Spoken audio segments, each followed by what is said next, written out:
Desde maio, o setor industrial brasileiro registra crescente reação. Dados da Confederação Nacional das Indústrias apontam que o faturamento acumulado desde então teve alta de 34,5%. As horas trabalhadas e a utilização da capacidade instalada das indústrias, que é a diferença entre o que pode ser e o que é produzido, tiveram reação a ponto de reverter a queda acumulada em março e abril, os piores meses da crise, colocando a atividade industrial em índices próximos a janeiro e fevereiro, antes da pandemia. O empresário gaúcho João Streit, da indústria metalmecânica, confirma esta tendência do setor. Ele destaca ainda que, por produzir para atender a cadeia do agronegócio, que mesmo na pandemia não parou, o otimismo é ainda maior. Prova é que a empresa já ampliou o quadro funcional em 29 funcionários e prepara a formação de novos soldadores para suprir a demanda esperada. Crescimento do mercado de grãos, o aumento dos preços, a capitalização do agricultor e um elástico, vamos dizer, um mercado represado de máquinas agrícolas que precisa retomar. E essa retomada a gente está acreditando que vai ser muito bom, principalmente nessa safra agora no verão e no ano de 2021. Mas a reação do setor metalmecânico encontra limitações no fornecimento de matéria-prima. Outra consequência da pandemia, que também resulta em aumento no preço do aço. O aço, devido à valorização do dólar, ele ficou defasado. Então eles querem retomar preços, então vai aumentar o aço. E já está aumentando. Então isso é um motivo também pela falta de aço. Outra, as usinas desligaram os alto-forno. Devido à pandemia, foram lá e desligaram e baixaram e agora estão religando. Essa reação, segundo informações deles, é para novembro ter uma normalidade no fornecimento de aço no mercado. Então o que nós estamos fazendo? Usando um pouco dos nossos estoques antigos, buscando os estoques antigos dos fornecedores, principalmente distribuidores, etc., para tentar fazer com que a engrenagem não para. Mesmo que num ritmo menor, ainda vamos fazer com que até novembro consigamos trabalhar de uma maneira que não pare totalmente, né? O presidente do Sindicato dos Metalúrgicos de Cachoeira do Sul, Alex Oliveira, também aponta para um cenário de recuperação com relação aos empregos. Desde o início da pandemia, o setor demitiu 90 trabalhadores e contabilizou em torno de 200 contratos suspensos ou com redução de jornada de trabalho. Só que o cenário dos últimos 60 dias é de recontratações e recuperação das vagas perdidas em praticamente todos os segmentos.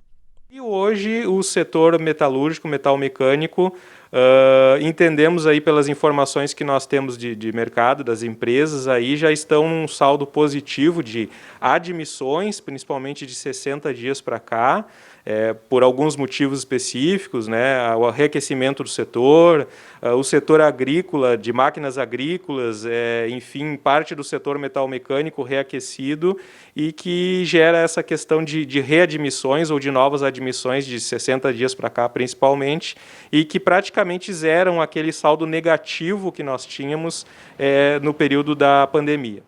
Mas dizer que o setor industrial registra patamares de recuperação semelhantes ao período pré-pandemia não serve para todos os segmentos e regiões. Indicativos da Federação das Indústrias do Rio Grande do Sul, a Fiergs, apontam que há exceções. A indústria do Rio Grande do Sul, ainda, tanto quando a gente olha para os indicadores de faturamento quanto de produção, ela está num patamar ainda cerca de 10% abaixo do nível pré-pandemia, né?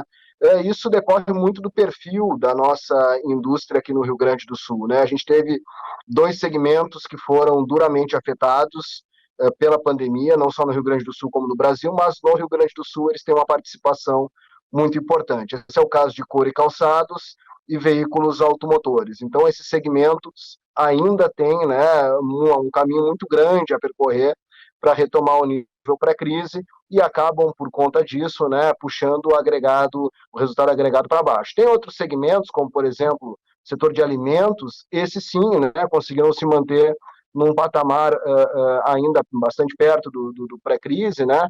E também tem uma participação bastante importante no nosso estado, mas não foi suficiente para trazer um número agregado para perto do pré-pandemia. André, e com relação à questão de exportações, tu já mencionou agora há pouco que, claro, o impacto da pandemia foi geral, foi mundial, né? Então, foi efeito cascata. Mas com relação ao produto gaúcho, neste momento, já existe alguma reação, por mínima que seja?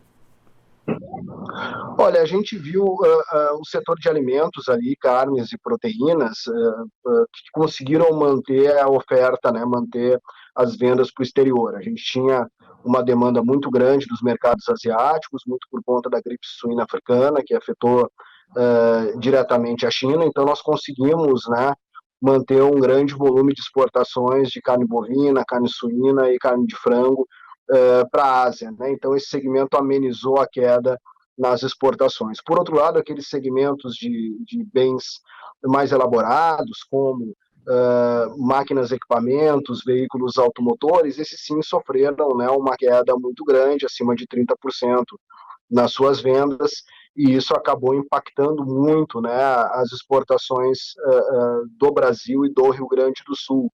No Rio Grande do Sul tem um agravante do setor de calçados, né, os pedidos, aqui a produção acontece através de pedidos, né, encomendas que são feitas, e na medida em que aconteceu a pandemia, as encomendas, principalmente para a linha do verão, né, para aquela coleção de verão no hemisfério norte, né, muito foi cancelada, né, e isso também acabou gerando, né, não só uma queda muito grande nas exportações, mas também da produção e do emprego no setor, né.